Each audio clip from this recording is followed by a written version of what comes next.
success in my salon is so directly correlated to my relationship to the people that work for me and work with me. I think in the beginning, I ran the restaurant like a traditional, not a leader, but as a boss. I was just loud, aggressive, a little bit more confrontational about things. The biggest thing I learned is if you allow people that are around you to do what they can do and get to the destination that you want, but in their own way, it's way more powerful and empowering. And they have a way more investment into you and your business. And sometimes looking back, it was like, I don't need to do everything, because then it works against you, because then you're stuck doing everything.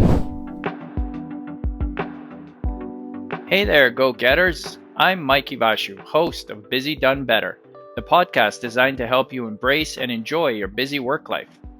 A programmer since the age of 12, my journey has taken me from an employee to business owner and founder of Booked-In Online Scheduling. But I'm not here to brag about my success or sell you my 10-step plan. The truth is, on many days, I still struggle to keep it all together. Wearing too many hats, having to leave when I don't feel like a leader, solving problems I know little about, struggling to be present with family when all I can do is think about work. Whether you're running a $10 million company, a small business, or working a demanding job, you're likely familiar with these challenges.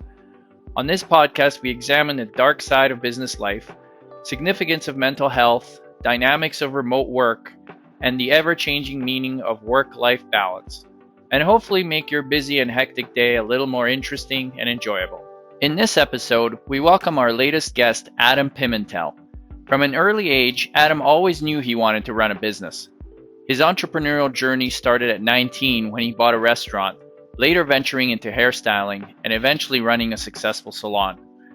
Adam discusses how lessons learned from his restaurant venture helped him become a successful salon owner. He emphasizes the value of perseverance, the importance of knowing your numbers, how a decision is a good decision, and explains how he evolved from being an angry boss to an empowering leader. All this plus insights and tips such as knowing when to expand your business, how to take time off, and finding time for yourself. I hope you enjoy the conversation as much as I did. Welcome, Adam, to the Busy Done Better podcast. Thanks for having me. Thanks for taking the time to do this. Yeah, I'm excited. Yeah. So I've done a little bit of research on you. Of course, we know each other. We've been knowing each other for a number of years now. Yes. You're my number one hairstylist, so keep me looking Yeah. handsome. Although I'm due for a haircut. I think I'm in tomorrow. So. Yeah, I think it is it's about So, that time. Yeah. Maybe we should have done this after the haircut. Keeping it real, you know. Yeah, exactly. You're obviously a hairstylist, you're a salon owner. From what I understand, you were a teacher for quite a while. You did courses in hairstyling. You were involved in Toronto Fashion Week, a competitor as well, and previous to that, you were a restaurant owner of one of my favorite restaurants, actually, Vesuvio. Yeah. So it's quite an array of entrepreneurial endeavors. Maybe just take me through. Let's start with, did you do anything before restaurants? So restaurants were really sort of like the first step. I had worked in restaurants my entire life. My first job, always in the hospitality industry. And I did do Red River for hotel and restaurant administration. So all kind of front end kind of stuff.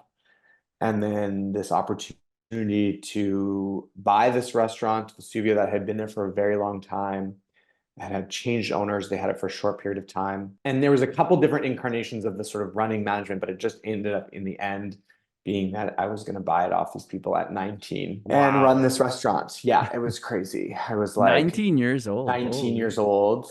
Where'd you get the money? So I was very well. It wasn't that expensive at that time. At 19, and I was very fortunate. The restaurant really wasn't valued at that high at that time because it was kind of on its way down. And so I was fortunate that my parents were able to help me out and invest in it.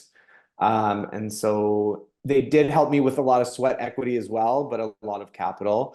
And really at the time, it really wasn't that. It really was a low amount of money. So it didn't seem like a crazy investment for my parents. That was going to be kind of one way or another, and they did believe in me. I was always just a worker. That they knew no matter what, I was going to work very hard at it. And that's how it started and did that for about 5 years until I quickly realized that it's not the best. It's a tough industry to do well, and to Yeah. make a lot of money. And then that's how my journey into hair went. It was like, okay, I was like 25. I'd sold this. I was still young. I was still living at home. So I had, some comfort. I didn't have a lot of expenses. I could sell this business for a small amount of money and kind of come out with like paying a little bit of debt off. I had a down payment on a house, nothing crazy, but I just knew I didn't want to do that long term. And then it was like, hey, what do I want to do now? And I'd always wanted to go into hair. My mother had owned two hair salons growing up and was always in that industry. So I was really familiar with it. And 10 or 11 years old, I was sweeping hair. And so I always wanted to do it, but didn't think it was a really viable business. And then that's when I decided to go into hair. And then that was kind of my last sort of journey into that. And then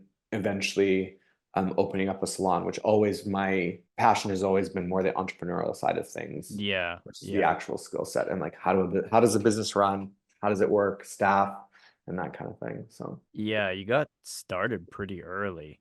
Like 19 is yeah, I'm curious because at 19 for me, I wasn't thinking about running a business, although I guess I was always doing entrepreneurial things here and there. Always looking for, your own way to make a buck here and there. But yeah, and like starting a business at 19, that's pretty ballsy. I did not know what the hell I was doing. And I took over an existing business, which was very tough. And I thought that would actually be the easier way. Okay. And obviously, like my mother being in the business, in a business, kind of understood. My dad had done the books for her. So they kind of understood how a small business ran. So they were definitely a good Right. resource. And a restaurant that I had worked for, the owners of that restaurant really guided me. They were like, I would call them being like, what's this tax form? Like, what do I have to do for this? Okay. Because there's no school for entrepreneurship, really. There's lessons you can learn, but when you're actually in it, it's different. And I was in Red River doing hotel and restaurant administration. And it was like, this is kind of my end goal. So why don't I just try it and see what happens? Yeah. And what did you find at the beginning of the restaurant? So we'll get to the hairstyling, Yeah. obviously, just to finish off the restaurant part of it. What did you find? What did you find was the toughest? Was it operations? Was it marketing? Was it Honestly, it was like keeping this business afloat. Like, how are you working so hard yet making no money? And so trying to figure out that and like having ideas in your mind about how a business should be run, but then the reality of it in the other hand and being like, okay, this is great. We need, say, all this staff and chairs and stuff, but really what it comes down to having like a lot of heart and really believing in what you're doing because you have to have so much passion and drive because you have to get through so much BS and there's such a low profit margin in that industry. So I think within the first year, I quickly realized like I can't run it like the idea of a restaurant. I had to adapt. And that's when what do you mean by idea of a restaurant? so in your mind, in a business, and I'm sure you have this running a business when you talk to other people that don't, it's like, oh, you can take vacation anytime. You work for yourself. You have no boss. Like, no, my bosses are all of my employees and all of my customers are my boss. So I actually have way more bosses than you do. I have to work for everybody. And I think that's the biggest misconception when you're sort of, they think you're the big cheese and you can just kind of slag off. It's like, at the end of the day, I was there mopping the floor and cleaning the floors on my hands and knees when the dishwasher called in sick. It wasn't anybody else going to take Mm-hmm. that. And I think in the beginning, it was like, oh, I have, so a typical run of a restaurant, I'm going to have my chef, I'm going to have a hostess, I'm going to have all this staff do these roles. And then it's like, okay, They're at all the end gonna of know what to class, and do, they're and all going to I'll know what I'll to just do. And yeah. if they don't, I'm supposed to know what to do. And I don't know what to do. Yeah. And then you have to somehow say, oh, wait, like it's dollars and cents. Oh, I have too much payroll, but I need these, like, how do you balance it? And so you just learn, you learn as you go and you have to adjust quickly. Otherwise it makes Yeah. it tougher. Yeah. So what what do you feel you took out of that experience of running a restaurant that really helped you with running a salon later? My success in my salon is so directly correlated to, and I want to say a failure in my restaurant. You can call it whatever you want, but it didn't work the way I thought it was going to work. And I always so loved the food there. yeah, it was fantastic. And I even miss it. And it was very good. And it's funny because in the end, I got it to a point where it was like in the black and doing well. And then I was like, okay, well, I guess I'm done now. Maybe it's time to move on, a little talk about boring, right? Yeah, Let's yeah, make we talk life about more that a lot. difficult. Yeah. Yeah, like, okay, now it's settled. How do I just Yeah. mess Now I'm bored. everything up? Yeah, let's throw some rocks in the still water. And so, in my biggest thing, I would say is my relationship to the people that work for me and work with me. I think in the beginning, I ran the restaurant like a traditional, not a leader, but as a boss. I was just loud, aggressive, a little bit more confrontational about things. And if it wasn't done my way, it felt like it was completely wrong. And I think the biggest thing I learned is if you allow people that are around you to do what they can do and get to the destination that you want, but in their own way, it's way more powerful and empowering. And they have a way more investment into you and your business. So I had staff at the restaurant that had worked for me years. I still see them where they're great, but I just think I just led because I was young and I felt inexperienced. I had to bark really loud. If that makes sense. I had to Yeah. feel like I had to look like a boss. And sometimes looking back, it was like, I don't need to do everything because then it Yeah. works against you because then you're stuck doing everything. That's common. I think that's a common, just a human thing, right? When Yeah. like fake it till you make it type of thing, right? Like you just, Yeah. how do I fake being a boss? Well, I'll be really loud and yell Yeah. lots and What do I see in the movies? What did yeah, my old yeah. bosses do that I hated? Let's just become them. Like, okay, well, I hated them, but I'll just end up acting exactly like them. I've You become know? the boss that I always hated. Great. Yeah, and then one day they were like, one day you're gonna be miserable and grumpy too, and you're like, oh wait, I did get there. But people will work for you and work hard if you believe in them, I think for the most part. And if they don't, get rid of them. And just like also how important knowing your numbers are and ideas, because that's a big thing with business. I think a lot of people that get into entrepreneurship have great ideas and are good at the skill of that business, but not necessarily good at business. And that's, I think, where if you can marry the two, it can be really successful in any Yeah. business, right? And I think those are the people that end up being the most sort of successful, whatever you classify as successful, but that they understand how to properly run a business and get yourself out of the way usually. And usually the idea of a business at the beginning is very different year 1, 2, 3, 4, 10 years in. And you kind of have to let it go where it wants to go. And then you need to adapt. And I think sometimes as owners and boss, you want everyone to adapt around you. You said some interesting things there in terms of the financial part of it, the numbers. That's something that I consistently hear from other entrepreneurs who have successfully made, well, let's say made it, but survived and do Yeah. run successful businesses long term. Can eat, Yeah. Yeah. That's a huge part of it, and many of them talk about that side of it. I fully believe that. I think for me, it's been the same thing. I was lucky because I'm a numbers person. Yeah. I sort of that was always a strength of mine. So I think there's for me, there's been so many painful things I've had to learn that I never really wanted to learn, and but the backbone of how I've survived sort of and still have, I think a good business, a thriving business is the numbers. At the end of the day, it's a business is money in, money out. And A business, it you got to doesn't stay on the right exist side of that. So exactly if it's shut down, like yeah. you can't offer what you offer. But I'm still not great at numbers. It's still not my thing. I'm like ideas and concepts, but I've learned to put people in place that understand it more and can help me with it. And also being just aware of it. I'm still not great at it, but I understand what those numbers mean and I can look at Right. it and I can say, okay, like spending too much here, what percentages? How do I make sure that I'm still giving people what they want by also being profitable? I mean, Yeah. businesses need to be profitable. That's the point. But And pro nobody opens up and becomes an entrepreneur because they want to be rich. Some people do, but it's really because you have a passion for something. That's what drives it. yeah, And I I I, I question that. Mhm. Because Okay. I think at the beginning, at the very beginning, if you've never been an entrepreneur, I think Mhm. everyone wants to be Yes. rich. I think that's Yes. why they do it. Yes. Yeah. But And you're like, just keep the pension, just stay and yeah. retire at 65. But the ones who survive and are kind of lifetime entrepreneurs don't end up doing it to be rich. I mean, some of them get lucky, sure.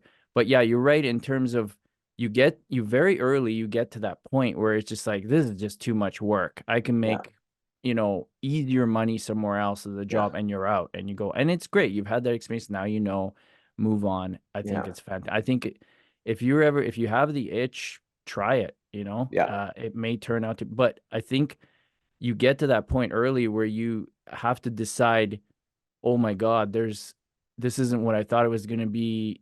Do I want to go through the pain of, and then you realize slowly over time that it's not the money that keeps you in it.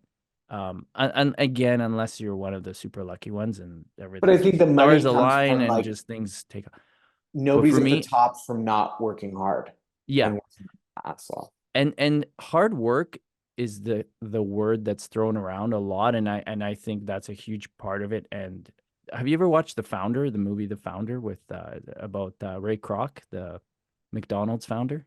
No, no. Fantastic movie. Okay. Put um that one down. Michael Keaton is Oh, I the love, yeah. yeah, fantastic movie. And in that movie, at the sort of towards the beginning, he's a he's a vacuum salesman. So he's driving around the country. This is back in whatever, I don't know, 60s, Yeah. 70s, or whatever it was, or earlier. And he's driving around the country, and he's kind of not doing well selling the vacuums, and but he's like, I'm gonna make it a person. Yeah. And he keeps playing this record of this old guy, like maybe the first sales guru ever or something, I don't know. He Sell like, it's like a yourself. tape. Yeah, exactly. Yeah. Where he like, and all this guy talks about is, it's not about how smart you are. It's not about talent. In his words are like, there's, educated fools are born every minute, that Mm-hmm. sort of thing. At the end of the day, it's perseverance, and Yeah. it's just lasting. Yeah. Basically, it's just sort of, and I always think that really stuck with me, because I think that's so if you peel back the onion, that's kind of what's at the very core. And Mm-hmm. I think there's one layer deeper than that, which is pain tolerance. I really think it comes down to pain. And Uh-huh. it's a kind of a sadistic way to look at it, but I Mm-hmm. think it is. If you get into it because maybe you want to be rich, maybe you want, Yeah. usually, but then there's all these massive challenges that you have to deal with, right? People, numbers, maybe you're not good at numbers, maybe you're not good at people, maybe you're People. Yeah. maybe you're not, Yeah. maybe you don't even understand the product or service that you bought the business in, right? Mm-hmm. Or whatever. Yeah. There's And so you many have facets. yeah, and you have to learn all these things that maybe you would have never ever wanted to pick learning. Like for Mm-hmm. me, it's sales and marketing, right? Like that's my don't like that area of the business. But that's something I've had to learn and have to get better at in myself, and I have to learn to lead in that area, and Yeah. start putting together more and more of a team over time that can help out and relying on people. But and it's pain, and there's days where I pull my hair out because it's just, I'm not wired for this stuff, and Pain points. it's pain, but you just keep going, and you don't let the It's pain keeping that let you idea quit. of this bigger picture Yeah, always that's driving you through. yeah, yeah. I know my Because, wife, many times my wife will look, I don't understand why you would yeah. continue to put yourself through this pain. Like Oh, yeah. it's not comprehensible. Well, and I think, we talked about this too. It's like getting to a certain point. I think we thrive in like the perseverance and people Yeah, thinking we can't do it, and mostly ourselves. It's yeah, mostly yeah, self-talk. It's not really other people. I don't really care that much about what other people think. yeah, But we do to a degree, but it's mostly myself. It's like my little voice. I'm doing like a course right now on this too. It's like your little voice in just your head, and there's good and bad of it. It's like, which one are you listening to? And which one is like, okay, I'm not good enough. I want to finish, because I'm the first person to be like, I don't like this. I'm not doing it. I don't care. I don't need to win at anything. Like, I don't need to prove anything to everybody. But yeah. then for some reason in business and entrepreneurships, when you really believe in it, it's like nothing else matters. And I Yeah, know I can see, because I can see the end goal already. and it's just the way to get there. Yeah. It's not, I don't see the pain in front of me. I see 5 steps past that pain and I know. And sometimes you get to that block and you're like, I don't know if this is worth it or not. And that's where you have to really make big decisions. Make But decisions. Yeah. for the most part, it's like, I know this is shit, but I can see 5 steps past that. I know where this is going. And people only see that around me sometimes. Yeah. Yeah. No, Like, that is makes it sense. worth it? Is this pain worth it? It's like, yeah, it is. I know this struggle is going to be worth it. And sometimes you get there and it's not what you thought it was going to be. And sometimes it's even better, like where I'm at. I'm a big goal setter. I like ideas, but like none of it is like what I thought it was going to be. I didn't Yeah. think I'd be here at this point. I think I make the amount of money that I'm going to make doing certain things. My goal was so much less than where I'm at. So now I'm like, well, what? It's endless. It's endless what you can do if you actually believe in it. Yeah. How much of it do you think is exactly that? Is that as in the whole control aspect? I know for me in my darkest sort of days or weeks, months, years, Yeah, I know. there's been Chunks short of and long time. stretches. I know. You start to think of alternatives, right? Well, what else could, and to me, I kept going because I didn't like any of the alternatives. And to me, going to an environment where once you get used to having full control, and even though full control means a lot of pain and having to learn things you really didn't want to learn and all those things, but having to go to an environment where maybe the job will be easier and you won't have to stress so much, but then you'll have to answer like you'll have to do things that like to me, that's just, I'm willing to go through any pain to avoid that, and Yeah. that's what drives me through the darkest moments a lot of times. And it's kind of silly in a way, but It's like I don't even know if it drives me because it's not even an option. yeah. So it's like, no. Like the thought of working for somebody else, dogs are barking. The thought of doing something else for somebody else that doesn't directly affect me is not even on my radar. Yeah. It's like if this salon doesn't fail, I can work for somebody else, but it's never going to be long term. And out of the years since I was, say, 20, from, say, adult working age, even since I was working at 15, I always liked work because I did like money. I wanted money. I like things. But I've worked for maybe somebody else for like 12 to 15%. I think I worked out the numbers, like something very minuscule. But it was always, I knew that where I was going. Yeah. So it's like, I can work for you. I'm going to learn from you and what not to do and what to do. But I know that I'm not going to be staying here as a hairstylist or staying here as a manager of a restaurant. Like I knew I was gonna, and that's why I was also a really good employee. I was a great employee because it was like, I wasn't like F the man. I understood the boss, but I was like, hey, I see how he's doing this. I don't think I would like to do this in my future. I always tried to like, and whether I was conscious of that or not, I think a lot of it was subconscious, but I always was like, this doesn't feel right. This doesn't look right. Maybe this isn't how I'd like to run my business, but this is how I would like to run my business. So you always knew, even when working for other people, you always knew that you were going to be running your own business. Yeah, it's weird. It's like, it's not even, it's like, this is just what I think I'm best at and I'm meant to do. Yeah. Yeah. I'm Yeah. like, yeah, I don't like, it's funny, yeah, you say I don't like people telling me what to do, but people tell me what to do all the time. I'm at the behest of my employees, Yeah. of my landlord, Yeah. of the city, of tax, of the government. Everyone is telling you what to do. So that's why I think when they say entrepreneurship, it's like, oh, you're your own boss. It's like, I am not. I have to answer to everyone else, and you only have to answer to your boss. Yeah. But it's just like I can navigate that, and I think I'm just better at that than. Yeah. Everybody has handcuffs, right? We're not, nobody Yeah. lives a life of not having to, unless maybe you're a Buddhist monk living in Yeah. in the But even mountains then, or that's something. yeah. Yeah. Silence is your handcuff, I guess. I don't know. But yeah, everybody. So it's almost like, life's about picking the handcuffs Yeah, and you're most willing to what wear. feels, yeah, exactly. And that's the thing. I think so many people live and work for other people and live for other people. And I think I try to live for myself first. all of the little things, having to worry about, I'm sure you've had stretches where you go to bed at night with a lot of worries on your mind, whether it's about, about the business or, Of course. right. And I guess that happens with jobs too. You have a job, a stressful job, you're going through a phase where maybe there's a lot of pressure for you to put out some work or report or something, Hmm. like deadlines, right?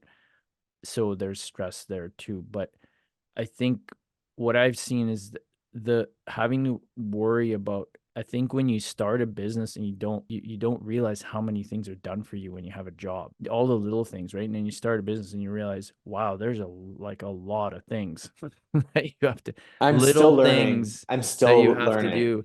And Yes. I think I know for many that have, like, that's right away they're out, because like, oh, there's just no way. Why would anyone want to deal with all of this stuff, right? Yeah, it's a lot of Well, and little I things. think that I found this when I used to teach with hair, I used to go into a lot of different salons across Canada, and I'd go in, they'd hire me, and I would teach a cutting class or whatever. And so I was able to see all different types of salons and businesses. And of those, like I quickly realized like a very low number of businesses were actual businesses. A lot of them are ways to be an employee of yourself. And I think Mm. there's a big difference between running a business and being self-employed. And a lot of times you marry the two, and they are very different. What do And you think so is kind of the key differentiator?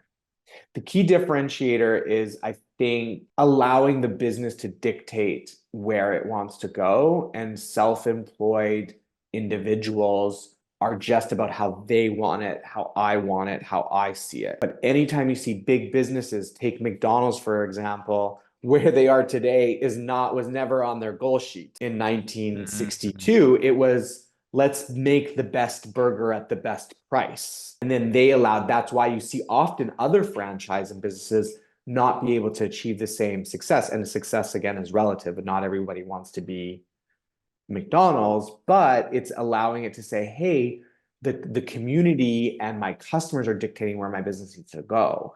And that's always been a struggle for me, an expansion of my business, because it's like, yeah, we're at the top tier, and everyone's like, you should grow, you should expand. And it's like, but then it's a different business.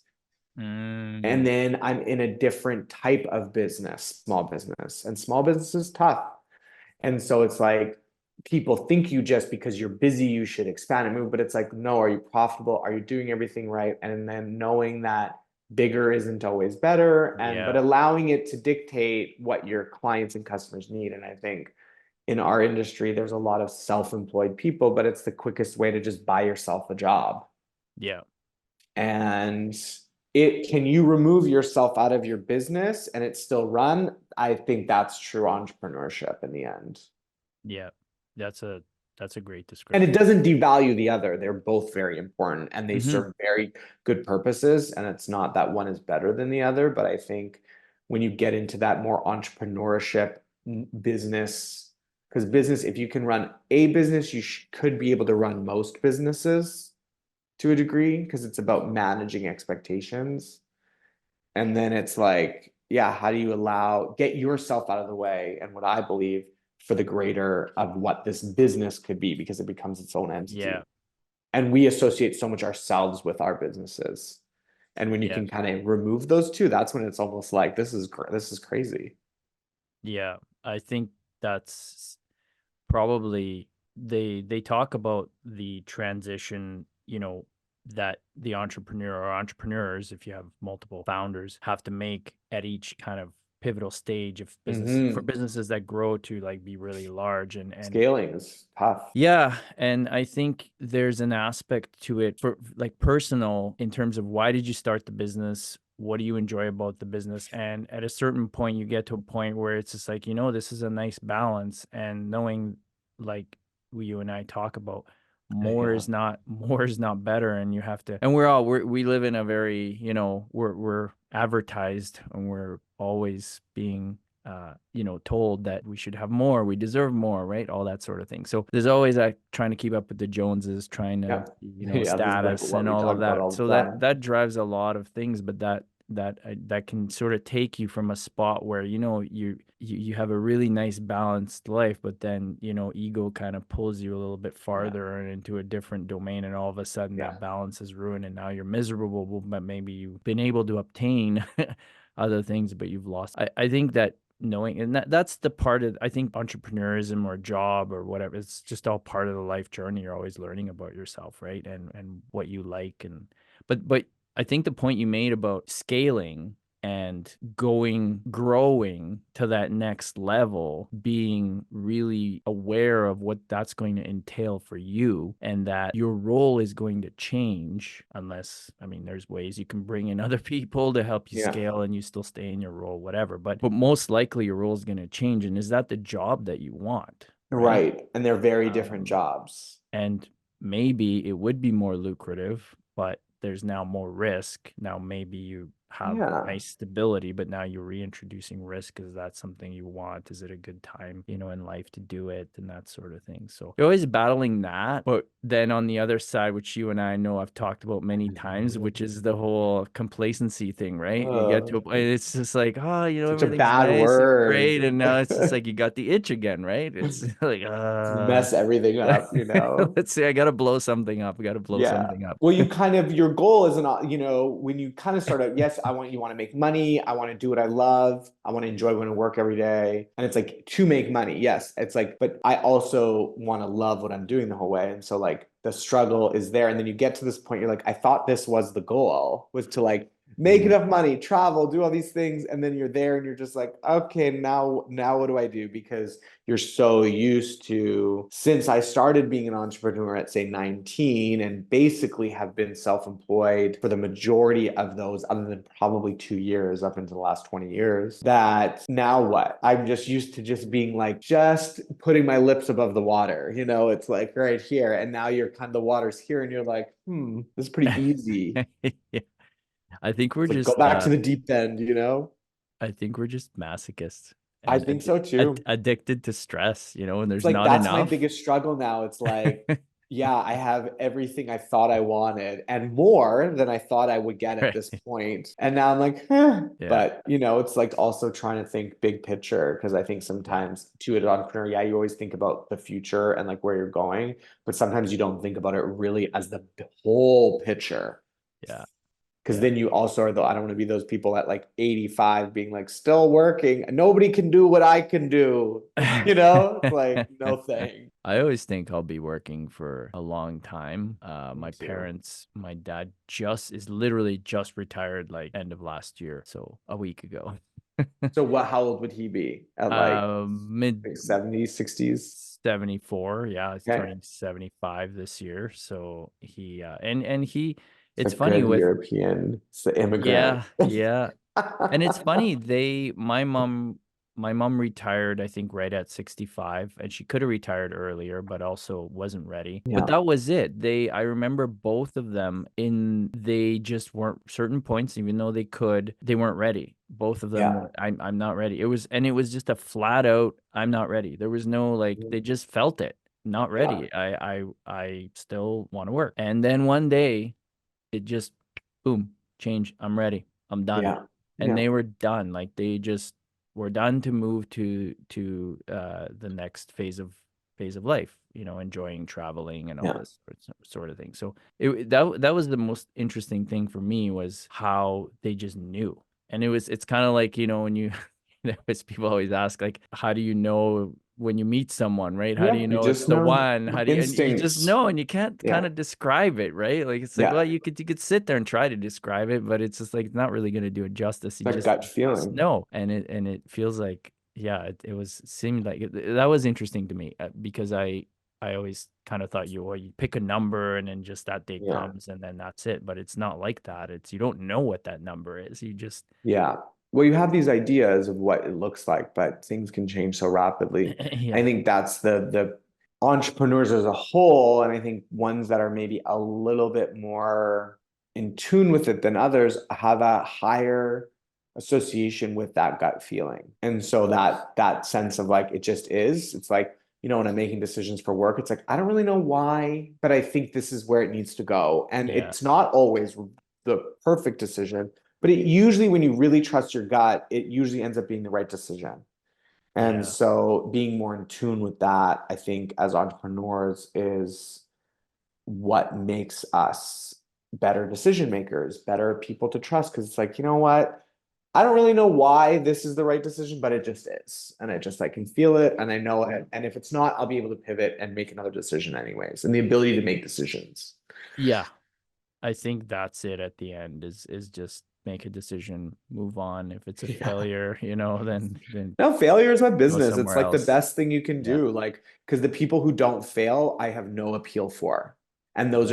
those are not people who will be entrepreneurs, because you have to be willing to risk a lot in order to gain a lot.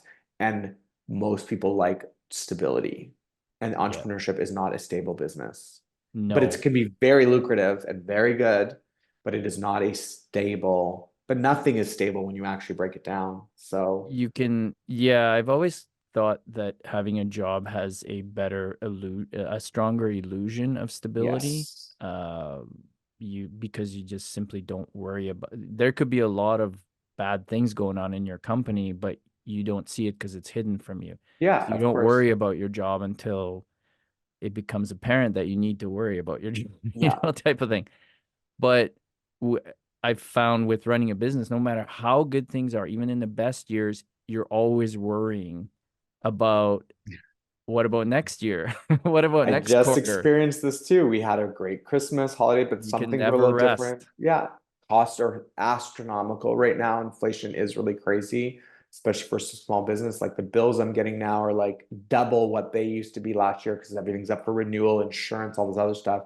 So Mm. you're automatically, I'm like, okay, I got to make a choice decision. It's like, no, no, no, you just need to sit with it in big picture, because you don't want to do anything irrational or just driven by high emotion in the business. You have to sort of let that settle and say, okay, does this make sense in a year from now to make a decision today? And I think that's that's tough for a lot of people, because people are more reactive. They just want to see something, have an answer, black and white. And it's just like entrepreneurship is nothing but gray. Yeah. And Yeah. a decision I would have made a year ago is not the decision I would have made today. Yeah. It's rarely the same choice, Have you ever had, or can you remember an instance where you didn't go with your intuition, you went against your intuition and it worked out? Hmm. Honestly, no, because I think if I'm going to make the decision, there's got to be something enough in me that thinks it's a good enough decision. So there's been a couple times recently where we were presented with an opportunity to expand, and I tried to convince myself that it was a right decision. Mm-hmm. And then really at the end of the day, when I really sat with it, I knew it wasn't the right decision and I didn't make that decision. And I'm very thankful I didn't, because I think I would be in a very stressful point and back to square one, which I'm not ready to be at again, which maybe that may change. But I think I honestly cannot remember a time when I made a decision that I at least wasn't somewhat invested in. And I'm not a backwards thinker either, so I'm sure there is, but I don't know. Right. Who cares? Yeah. It's done. Yeah. This is where I'm at today. So, like, maybe sometimes with employees, usually I regret not letting people go that don't fit in with our culture or team earlier. I think that's learning, because I still love people and I want people to really do well, but they have to want to do well. So I think those decisions, which end up becoming more emotional decisions, Right. because it feels like, because not feel bad, but you just like, you want people to win, but if they're not wanting to win themselves, you can't make them. So that's maybe still to this day. And I feel like that'll always be I don't know if that'll change. And that's Yeah. okay too. I think everybody, I mean, we're all humans, right? So Mhm. you can't just become a robot. Like Yeah, right. everyone Like, has emotions. Like some people are more thinkers, some people are more feelers, but I think everybody to some degree is a feeler, right? So yeah. it's And like, sometimes you just throw things against the wall and some things stick and some things don't. And you just kind of move yeah. on. But like, we're talking about decisions, and I'm really trying to believe like a decision is a good decision. Yeah. Oh, Just that's a make the great. damn decision. Yeah. That's a And great then that's a great quote, actually. A that's, decision is a good decision. yeah. And honestly, I want to say the last year and a half to 2 years, that's really been my mantra, because just reminding myself, like, okay, when I'm really struggling between two, sometimes decisions are easy. So that's obviously intrinsically what it's supposed to be. When I'm struggling, just make a damn decision, Yeah. and then adjust accordingly, and don't worry about what ifs, because there's always what ifs. Just Yeah. make a choice. You mentioned a few times while you're talking, you sit with it. You sit with it. I'm a meditator. I don't know if you meditate. So that's obviously a formal way to sit with Mhm. things. But there's kind of I don't I think people I bring up meditation sometimes, be like, oh, it's not for me, whatever. And some people try it, some people don't, some people don't have time. All good, whatever. Uh, but I think people do meditative things in their life. Mhm. They just don't Mhm. realize it. And Mhm. anytime you just sit with something, that's a form of meditation. And Yeah.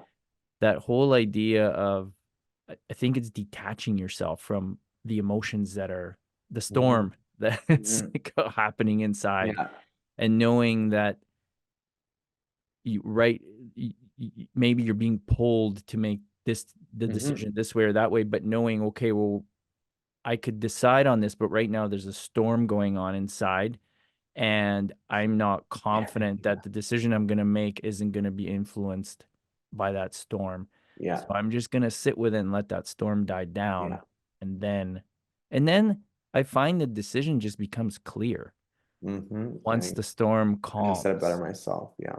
and it's kind of like sometimes you're sitting there going, oh, is it A or B or A or B? Oh, I don't know. And you got all these emotions, and it seems like, how can I choose, Yeah. Yeah. Yeah. But then you just sit with it, and it just becomes really easy. Like, oh, Yep. it's obviously A, and it's like not even Yeah. Some decisions close, become so you clear. know? And then the But when the ones that emotions are aren't, going, they make you believe like it's such a hard yeah. decision. Well, when emotion is high, intellect is low. And not all decisions need to be intellectual. Some need to be Mhm. emotional, but it's like, is this going to That's a good affect point. me in 5 years from now?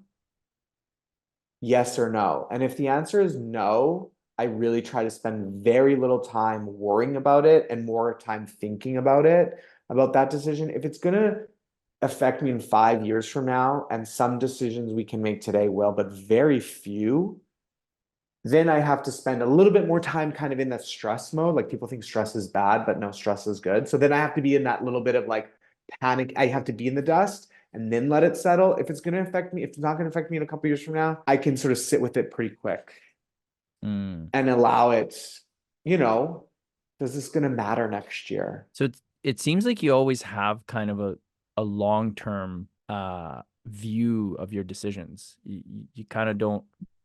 Yeah, I think I've always been it's funny because now I think it's muddier than ever. You said, like, with meditating and stuff, like, I love meditating. I don't do it as a daily practice. I wish I did. I have at some points, but I know that I can always kind of go back to it, and I know how it works. So when I need it, it's there Mhm, for me. mhm. But when I did do it on as a daily ritual, it is amazing.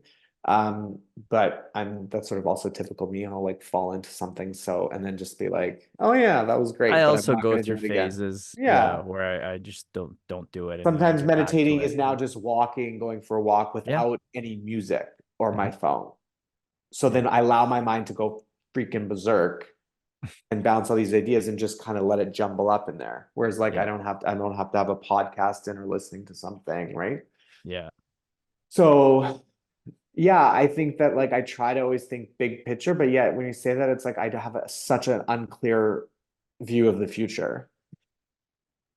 But I just sometimes know that I don't want this in my future.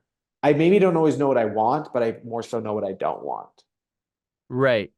Yeah, I guess what I was referring to is you've said on a number of occasions, how will this affect me 2 years from now, 5 years Hmm. from now, right? So Yeah. that's how I was referring to. Yeah, people always are so reactive to things. It's like, this Hmm. decision is so great. It's like, hey, wait, take a minute. Is this decision going to matter? Like, or this fight or this argument about bad construction about something, or firing this person or hiring this person, how is this going to affect you in a couple of years? Most of the time, it really doesn't. Yeah. Yeah. Yeah, that's true. Like having and hiring about things.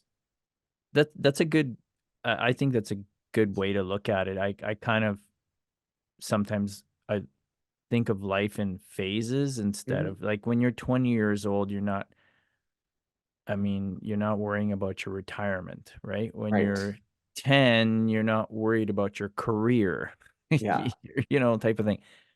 And I just think about parenting here for a second, in that sometimes I catch myself trying to teach my kids about things that they're going to They have need no to know when they're reference for it. adults, but they're not even teenagers, right? And then I remind myself, just help them, prepare them for the next phase. You don't have to prepare them for 4 phases from now, right? And that's something And I you don't struggle have to with give a them little the bit. answers. Yeah, yeah.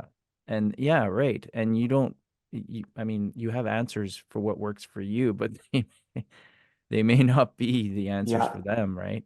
Well, and then I think that probably makes you a good entrepreneur too, and with your staff and employees, because good leaders really lead from behind. I think they support, they bring everyone into a common goal. But I used to come from a place, well, I know better, but they don't know what I know. And you can't Yeah. tell people, they need to learn it. And learned information is so much more powerful than taught or said information.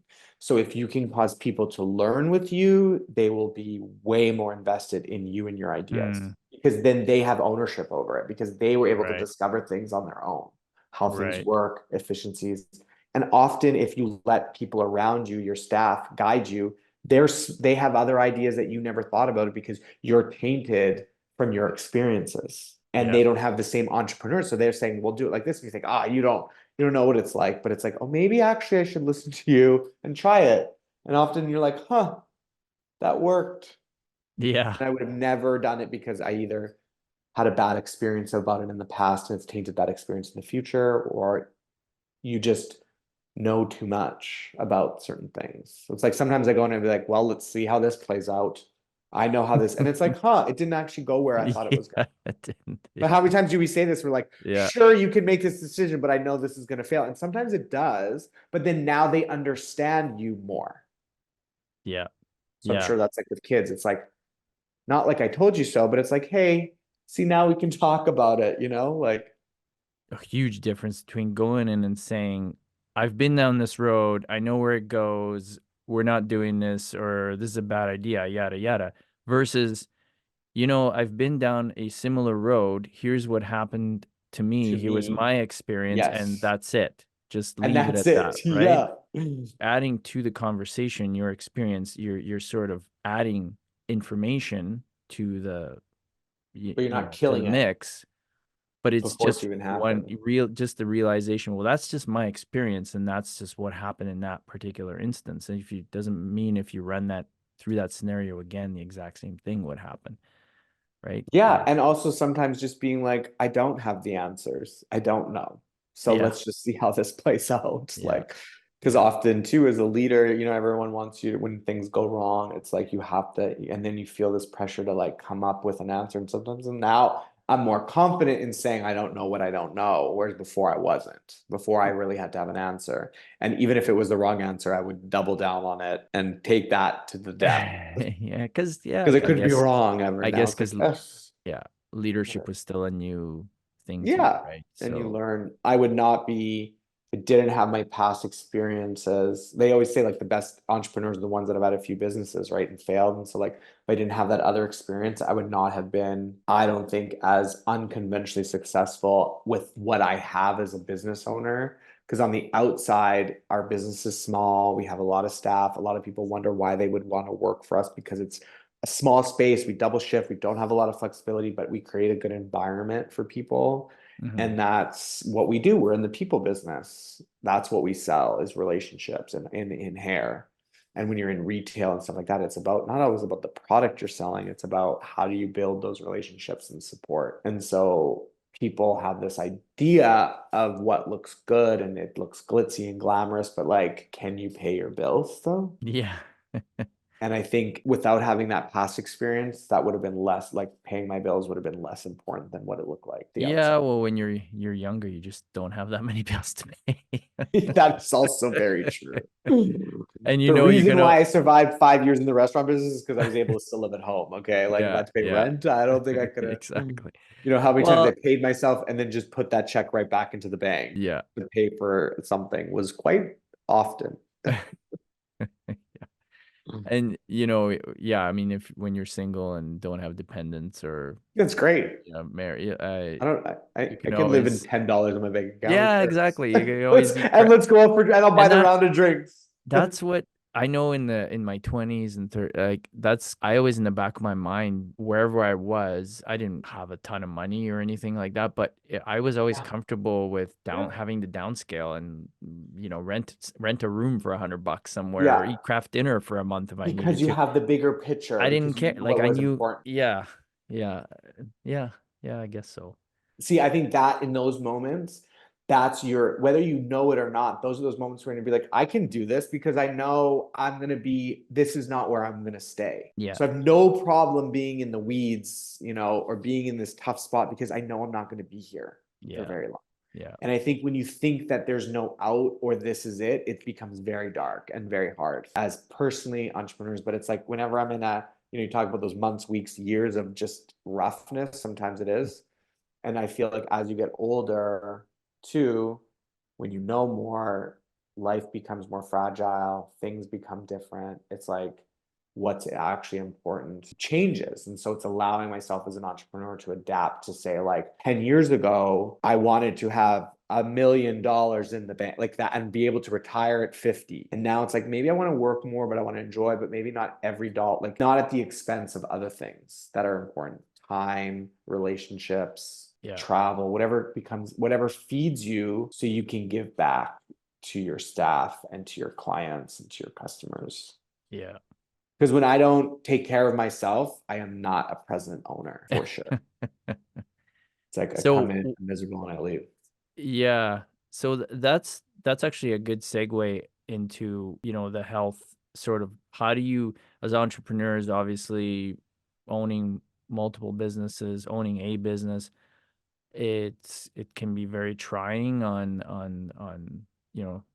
just the continuous stress and Yeah. worrying and all of that on your mental health. So what are some things that you developed to sort of stay on the right side of that over time?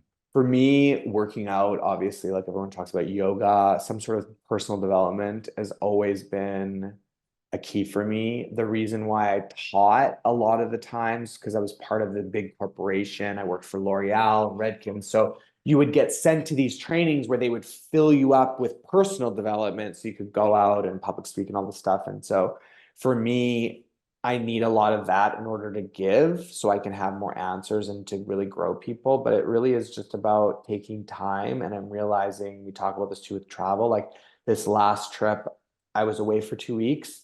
And it was the first time I was like, nobody can message me or text me except my manager. Whereas before I'm like, no, because what if my manager isn't available? I need to be available. Mm, And of course, I'm going to be there in an emergency. The place is burning down, whatever, to text me. But like,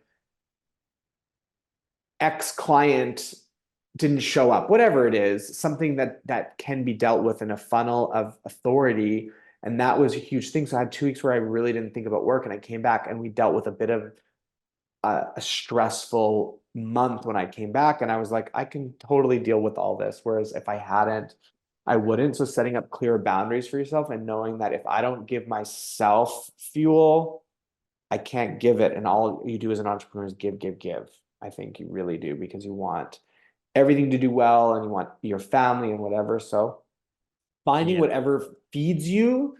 And for some people, it's sitting for an hour in a dark room and reading, listening to music, whatever it is, going for a walk, meditating, therapy, talking it out with somebody who's neutral, business groups, whatever it is, you need to figure that out and Mhm. do that a lot, because as your business gets bigger and busier, and now we have 16 staff. Well, I only had one when I first started. Hmm. And the interpersonal relationships with as staff go, it's insane. you have like 160 relationships when you have like 10 people because two people have relationships with one person. Like it's just the dynamics are crazy. And so you Mm, have to realize that it doesn't just multiply by once, it multiplies by tenths every time you add somebody in. And so you just have to learn to fuel yourself, whatever you can do to take that. And that's got to be, it's different for everybody. But I think once you figure that out, do more of that as possible. So yeah. being accountable, having business, whatever it is, other people that understand what you're going through, you know, we talk about that all the time. Even us just talking, it's like, oh wait, I see you.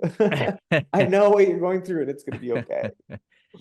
How do you find there's a so one of the I don't know if you listened one of the previous podcasts I was talking to a guy named Joel, and he's a tattoo artist out in Nanaimo, and he was mentioning how he gave me an interesting insight into tattoo. He says, you know, a lot of times the tattoo sessions are like therapy sessions because people are there for a long time, they're Yeah, getting needled, so they're in pain, and man, like they talk and a lot of stuff comes out, yeah, it's you know. crazy. And I was like, wow, that's never realized that, you know. So do you find, I mean, you and I obviously, whenever I come in and get a haircut, we have these super sometimes quite deep discussions I in know. the chair. Am I like unique in that aspect? You don't normally have, or do you You find that know, you like is get we your talk job about this kind of often with therapeutic? jobs that literally people touch another person, tattoo artists, massage therapists, chiropractors, hairdressers, estheticians, anybody where you're physically touching somebody, there's Okay. automatically a level of intimacy with that person Right. that sometimes, and this is often what I manage with my other staff, I feel like I've gotten a little bit better at navigating certain conversations. So like me and your conversation might fuel me as well, but sometimes I can't go down that path with 10 other clients in a day because Mm, I still do hair and then I've got staff. And so for me, when yeah. I'm still an employee of myself. So we talked about that before.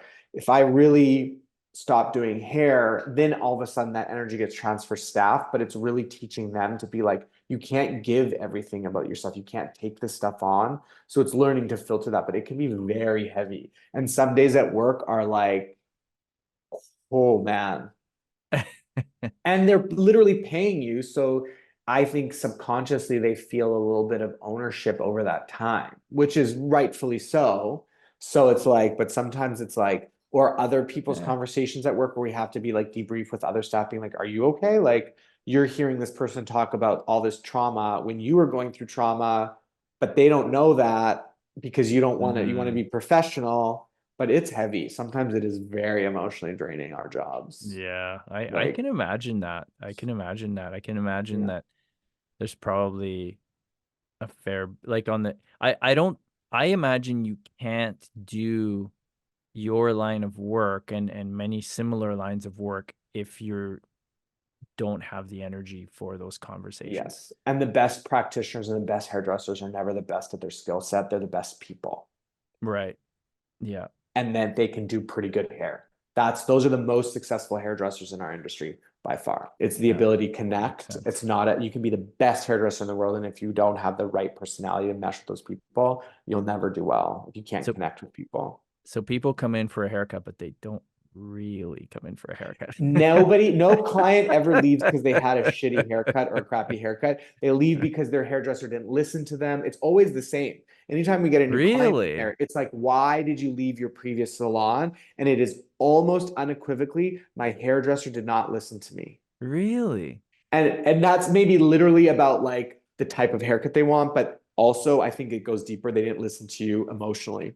Yeah. Big time. It I is came not because you in had a bad color or a bad I haircut. came in wanted to rant about my kids or my marriage, Yeah. and hairstyles didn't want to listen, so I'm not coming back. And honestly, I think That's it's not that crazy. they may say, oh, my hair, but it's always because I didn't feel like I was listened to or that they were present in me in that space. And so that to me funnels down to us not being able to connect with somebody. Because if Yeah. you're not present, you're not connecting with people. Yeah.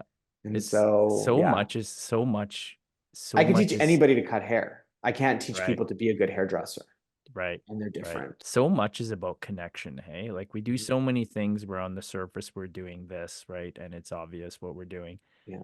But beneath that is really the real reason we're doing it is because there's a connection. We feel a connection. And now more than ever, I feel Yeah. like, people really want to feel the Yeah. space, And so like we can navigate conversations so they're a little bit more positive than negative. But like if people are having, I can't tell you the amount of people that have cried in my chair. Really? Oh yeah. Wow, that's amazing.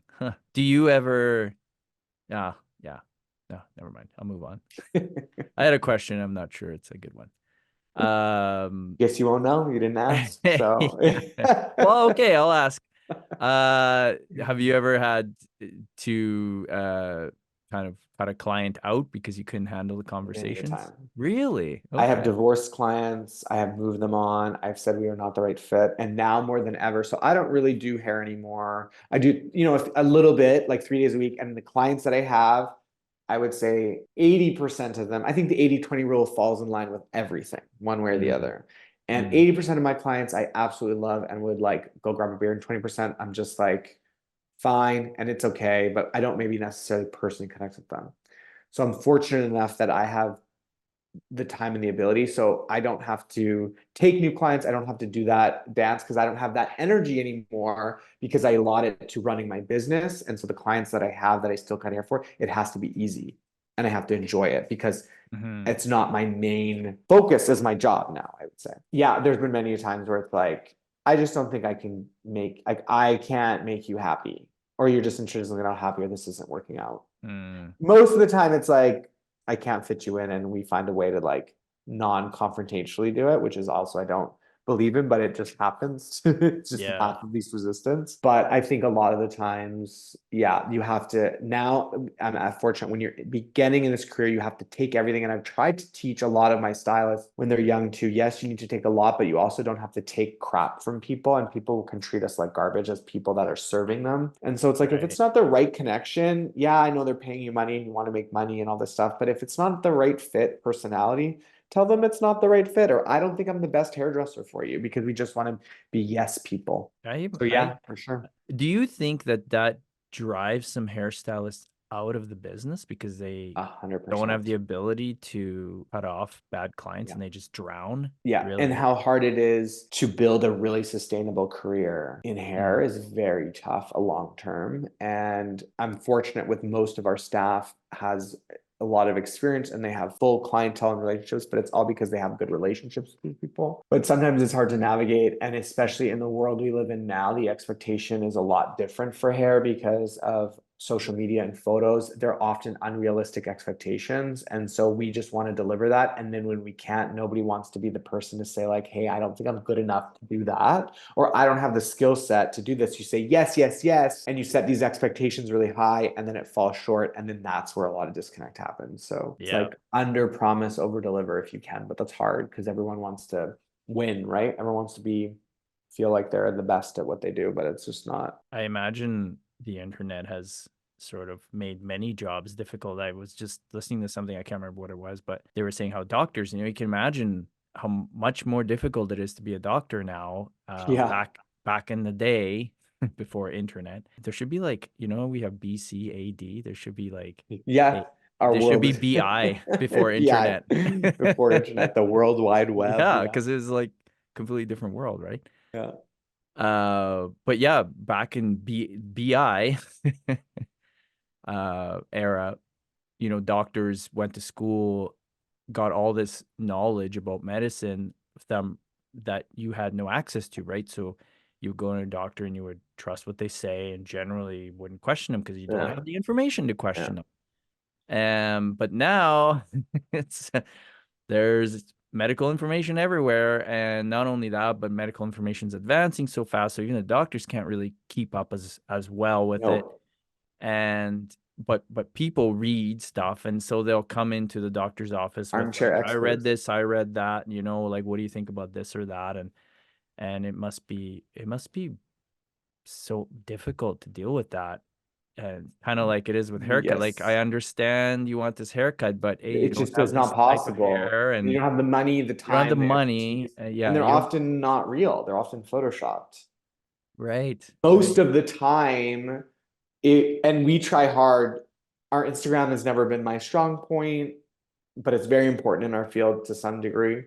and posting, but it's like every photo, we try to not edit them at all. So therefore they don't always look the best, but you really edit lighting, you edit pictures. So they're just like not real. This is not real. But I have a funny story about the doctor. I remember my old doctor, I remember in there telling him I had this, and he opened Google and typed in my symptoms in Google. So, Yeah. you don't know what you don't know.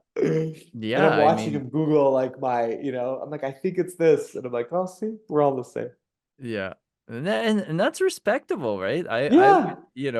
I maybe some people would frown on it, like, what the hell? No, My the world doctor's is changing Googling things. He so doesn't know much. anything. It's just Yeah. like, but it's like, no, I totally respect that because they're like, I'm trying to do the best job I can for you. And, Well, we think of our salon, we always talk about it, it's the teaching hospitals of salons because we never trust our own. We always ask questions. We will easily incorporate other hairdressers, mostly with color because it becomes a little more complicated. But it's like, how do I do this? I have this idea. Do you have this idea? And we sit there and talk. And sometimes clients are like, this is weird. I've never, I'm like, well, we're just trying to make sure we get the best because there's 10 ways to get there, but like maybe your way's better. And we do that often and we kind of collaborate and talk. And that's always been such a important part of my environment because the hairdressing world can be really vindictive and really volatile. Other industries aren't like that and they're more collaborative. It's like, how can we just work? And so like if you got your hair cut by somebody else, I'd be very happy. That actually makes me proud. And we try and draw that culture where sometimes we have ownership over these people. And it's like, no, like if you need to get in at a certain day, a certain time, and somebody else can do the job just as good as I can, why wouldn't I want that, I feel that's been one of the huge shifts post internet era, and I would say more post social media era, is because information, there's just so much and everyone has so much access and it's changing so fast now with AI and all this stuff. Like, Crazy. I don't know, there's some statistics about how quickly information I changes, can't even imagine in your doubles and industry, triples like now it must be compared to what it was bonkers. 100 years ago, right? Yeah. Like, information evolved very like exponentially slower. Yeah. Hundreds of years, 100 years ago, than it does now. Like, and so I think we used to live in such a more of a structured hierarchical Yeah. And more world before, singularly like, knowledgeable. post-industrial revolution type of, One where person knew it's about one everything's a thing very well. hierarchy. That's right. Yeah. Oh, this, to learn, you learn from this. There's like, Yeah. there's the body, and then the yeah, like like a flow down chart, right? Where if you needed to know something deeper or more, you go to the person. I don't know, like, there was this just general concept that there's certain people that know everything about certain things, and now it's kind of been, there's definitely still obviously people who devote their lives study things sitting there. I mean, COVID was a fantastic example, right? Like how everybody thought that all of a sudden they were doctors and scientists, right? And it's like, well, but They no, still like do, these yeah. people that, have been doing this their entire And also lives that just actually because know you're trained something. in this, don't know everything. And I think we assume we want people to, everyone has to have an opinion on something. And it's like, well, why do I have to have an opinion on something I know nothing about? But because we know a little bit of information and we get our Surface knowledge. information in such short spurts now Right. of headlines, Yeah. that's how we absorb information. You think, and I am I am definitely a culprit in that. I have an opinion about everything. And it's like, maybe I just need to just absorb without responding so much right now. Like, I don't need to know. I don't have to have the answers to everything. And I think we want that more than ever. Yeah, to at least, I think if you can, the trick is to develop at least an awareness that it's it's fun to exchange opinions, Yeah, to yeah, I love debating, debating, to gossip. Like, if you ever Yep. read *Sapiens*, a book by Harari, Yeah. there, like, he literally says gossip is literally the reason why Homo sapiens came to Yeah. dominate. Was one of the early behaviors that they had that let them sort of take over the planet. So, like, gossiping is actually hugely important to our survival. Yeah. And it's fun. Yeah. And it's But exchanging information and stories yeah, stories, that right? drive Exactly. your little voices inside of you Right. that dictate how you make decisions. Right. It's like, And I think if you can develop the trick of just having, you can talk, you can discuss, you can say, but always having in the back of your mind that, oh, I guess it's being open-minded or whatever, but more just the awareness of I'm I'm I'm putting forth my opinion, but in the back of my mind, I know that opinion is based on very surface level information. And so therefore, don't be super attached to it. You can say it, you can debate it. Yeah. Attachment. But That's if great. somebody throws something back that is, don't be like, well, I've Oh, spent I know. 25 years in this area. Like, if that's the case, then yeah, you probably should get, like, you're an idiot. I've spent 25 years in this field. I know better. You've read a fucking blog post, Fair enough. I think that if that's the scenario, you probably have quite solid reason to get, pretty stern But about it. most of the time, those people aren't Yeah, you the don't. person Most people don't, right? that really know the information. They're just like, sure, believe whatever you No, want that to yeah, believe. even if you read 5 blog articles and they were the same, or you read like Yeah. in a like you still like this insanely tiny sliver of It's just so easy now to find and only absorb things that agree with what you already know. confirmation So, bias. yeah, yeah. And that's good and bad, I guess. Yeah. Well, it's natural, right? It's a Yeah. natural part of the human Like condition. begets like you just want to, Yeah. you tend to Yeah. like things that are Yeah. familiar to you. Yeah, exactly. But it's just, I think just the critical thinking, right? Having the awareness this is something I'm trying to sort of teach the kids. It's painful, because they just want to be But like that's the only thing they're whatever. going to have But left is critical thinking because AI and all this stuff takes away non-critical thinking. So you can make up a story, you can write something, you can make a picture, create anything you want. It's learning how to, so like when they talk about development, like every generation says like the generation before us was better. Our generation, we know right, better. It's like such a BS. It's it's like, no, bullshit. we're Yeah, obsolete. Kids are the future. They know that's right. they're already made us Whether up. you with yeah, it's true. And I've even sort of mildly caught myself with that too. I have kids and thinking that, oh, it's you look at the way what they're doing and the way they're doing it, or Yeah. what they're doing, or what interest, and because you can't relate to it because it's not what I grew up with, Yeah. there's this impulse to think it's wrong. But Yes. Yes. really, I think all of our fears are fears of the unknown. Like Mhm. like racism, like Yeah. Yeah. fear, like aggression, even violence. They're all really based in because they're unknown. For Anxiety. It's all the same. if you go if you box, okay, you go to a boxing ring and you box every day and you get punched in the face every day, you don't have that nowhere near the same. You probably still fear somebody pointing a machine gun at you. Yeah. Because unless you're trained in that scenario and you've been in a war and you've had machine guns pointed at you many times, All relative. right? So what you fear, what your fears are just based on one thing. You don't know how you would react. You don't understand this Yeah. thing, and so that's what you fear. Really, kind of lost train of thought. Well, Just talking about like kids and youth, right? And like oh that yeah. what that So drives you, right? Like with you and your right. So children. it's fear of the unknown because I don't know what the behaviors that they're doing, Yeah. where it's headed, because You can't I can't. relate also because So it's then beyond. my tendency is to say, oh, this is all wrong. It's gonna, you Yeah. should do this and that, whatever, right? But you realize why they were that way too, right? Because of the same thing that you struggle with right? Like it's I kind say of this to my friends all the time, normal. like when did you all just become parents? Like you just because I don't have kids, I can see it maybe from a little bit of a different perspective, but it's like my sister with kids. It's like you're just a parent. Like Yeah, when did you fight with your kids like this when you hated being fought with as a your mom you hated when mom would say XYZ to you. You're saying the exact same thing, but it's just the yeah. way, it's just the cycle of it. Well, you're concerned, right? You have another Yeah. life that you're responsible Yeah. for, but there's a lot of control aspect to it though, and sort of there's a lot of Self-preservation. yeah, there's a lot of parenting that as parents think we're doing for the good of the child, but really we're doing, Yeah.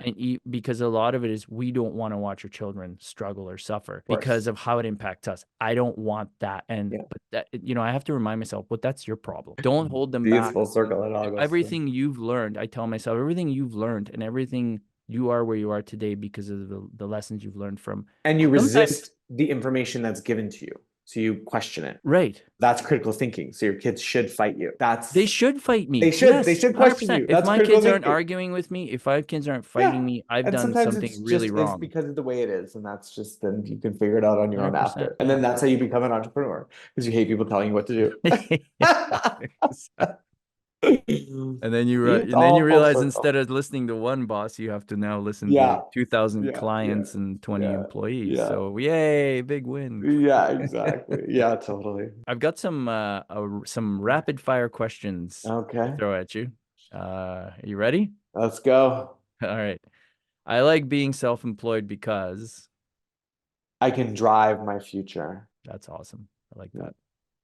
Toughest part of being self-employed is Getting over my own BS. I love that. That's Yeah, I can relate to both of those. Well, because like anytime I have a fight or an interaction with somebody, it's like, wait a minute, like you said with your kids, like, wait a minute, why is this affecting me so much? You know, what is triggering this?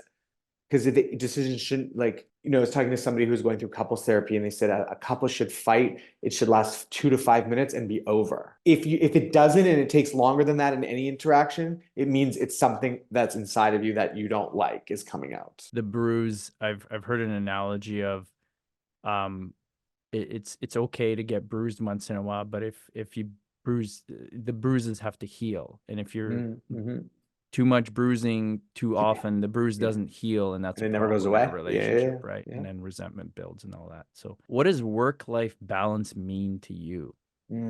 Thought about this a lot lately, and I think that years past it used to mean like day to day, because that's just what you assume. I think it's honestly like big picture globally, a year from now, 10 years from now. So work-life balance to me is I can work like crazy for a month and a half, but I needed like a 2-week vacation. Or I don't need to work 40 hours a week. I can work 25 hours a week some weeks, and then 90 hours a week opposing weeks. That to me is balance. But I can't work 90 hours a week for 52 weeks of the year. Yeah. So it doesn't need to be day to day. It just needs to have some sort of give and take. And I always think that we're each filled with positives and negatives, neutrons, protons. And when I give to my staff and to people around me, it takes away my positives. And then I always want to make sure I'm not in a positive deficit. So you need both. You'll have both. I just want to make sure then I got to put that back. So that balance is what I find is got to be at least yearly, monthly. Yeah. So you like periods of intense work. Yeah, and that's what being in, like, that's what we do. And so sometimes I tried to fight that and tried to make my weeks more balanced. I was like, this is not, because it's not logical. Because sometimes when a staff doesn't come into work, or the furnace breaks, I need to be there, and it's past my 40 hours. Yeah. Too bad. Yeah. Yeah. And then all of a sudden I become resentful at that time. It's like, no, I can work, but then you know what, next week I'm actually going to leave right at the thing, and I don't need to be here, and knowing when I don't need to be here. Work-life balance for you is more of an intuition thing. Like, you work, but then it's like, I just know when I need to. Yeah. So and I think it's now not like I know you have my patterns. you have a rigid Right. structure to it, right? But everything is patterns, I believe, for the most part. And so my pattern is now I need to have a vacation already booked before I've left my last one. And that gets me through. So to me, for me, travel is very important. So I make sure I have that on the go, and I have my next one always booked. Always. It's already been done. So that way I know I'm going to take that week off, and now I can actually try to disconnect as much as possible. That's actually advice that my dad gave me a long time ago. He said, just make sure you take vacations, and he said, book them. It's because there will always be something and to get in your way. Wanting to take a vacation isn't enough. You have to book actions. Book the flight. Like, smart advice. Book the flight. I find booking the flight is. I never once wait. you book the flight, I don't look for a deal. You're I committed. book it. It's done. I'm committed. Yeah. 100%. Because it's true. Like, I've heard and know of that I take a lot of vacation, and I kind of try to follow more or less my dad's advice, actually. But I know that too. I've run into many people that oh, I haven't taken, they kind of like, they'll say, I know I need to take vacation, whatever, and they don't. And it's just a matter, well, like, you have to book it. Like, Yeah. And so I know that I need to be available when I'm here, and when I'm gone, I still need to be available to some degree, but at a different capacity. And then it allows me to be more present, or at least to try to be more present at work when I'm there, because often I can be there, but I'm there as a boss, but not as a leader, and they're very different. mm, And I try to show up as a leader more if I can, and it's hard sometimes. what's the ideal amount of vacation for you? 2 weeks. 2 weeks? 3 actually, if I can. But 2 weeks is a nice amount of time. Sometimes 3 weeks I get a little anxious towards the end because you're like, I know I have a shitstorm to come back to and I'm going to be working a lot. But like 10 days is like a really nice 10 days to 2 weeks, I find is like I'm allowed. It takes me a couple days Yeah. to relax, not check my phone, be always looking at emails. I have about 5 or 6 days, and then usually the last day or the day before, I'm like in work mode already. So I at least need like 5 or 6 days, and it doesn't take much. It's just like I want to be able to sleep in and walk and do whatever I want and deal with a little Yeah. stuff, but not be like work is my main focus. And it's not. I mean, I'm pretty good at like that now, but I also learned that I did the restaurant for 5 years and I took 1 week vacation once. I was like, never again. I worked tough. 6 days a week, almost every week. Yeah. Oh, it's tough. Favorite mental health hack? Used to be smoking, but that's not good anymore. I wish I could just It still was smoke, good but back in the it day. was so We were good. told. Yeah, that I was great. I know, I love, yeah. know, I know. Best mental health hack would be taking a moment to realize it's not all about you. Wow, that's a good one. Because I think when you think about it's you a lot, that's when it becomes heavier and deeper because it's so directly affected. But it's like sometimes it's like, hey, this is not just about me. It's not a personal attack on me. Because you invest so much in other people and things that when it comes back to you, you think, why don't I receive it at the same way? It's like, but they're separate. Yeah, that's a good one. Your best scheduling tip? I'm learning this.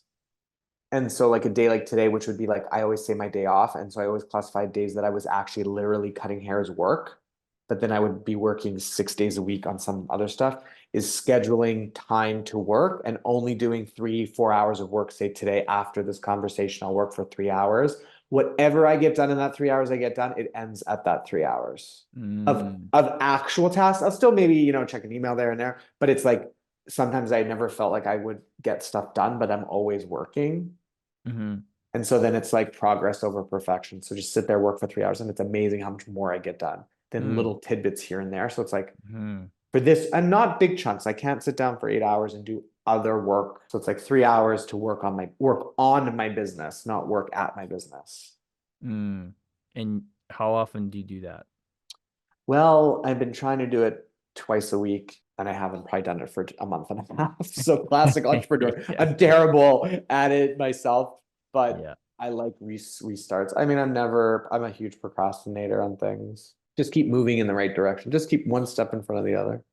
In those 3-4 hour blocks, do you like very fervently block out distractions, or? I try to, when I put on reading classical music, I make a coffee, I light a candle, I sit at my island or at my desk, I pull out everything, and I just kind of do all the ideas. So it's like, oh, I need a new management manual. Well, I've been saying that for 2 years. And so it's like, well, hey, I got a bigger chunk now. I'm on page 10 now. It's almost done. It's like there. And so it's like that gives me time to work on stuff that isn't the day-to-day paying bills, doing payroll, managing staff, doing scheduling, the sort of stuff that makes the business work day to day. Those 3 or 4 hours allows me to do stuff to work on the business as a whole. And I feel like that's the important thing. As an entrepreneur, just keep feeding that so you can take. That's it, Adam. Thanks very Great. much for As always, great conversation. I think we yeah. could talk for like hours longer. Yeah. No, yeah, thanks for taking the time to do this. Really I enjoyed enjoyed it. Yeah, likewise. And we'll see you tomorrow. Yeah, sounds good. Have a good day. Okay. Enjoy your Monday. All Okay, right, ciao. take care. Okay, bye. And that's a wrap. I hope our discussions today have given you some insights, inspiration, or even just food for thought. Whether it's navigating the world of business, championing mental health, adapting to remote work, or keeping up with the latest tech trends, remember, every challenge is a gift, an opportunity to learn more about yourself, others, and the world around us. I want to extend a big thank you to all our listeners for tuning in. Your support truly means the world. If you found value in today's conversation, please consider sharing this podcast with a friend or leaving us a review. It helps more people discover these stories and insights. I'm Mikey Vashu, signing off for now. Stay curious, stay resilient, and I'll catch you in the next episode.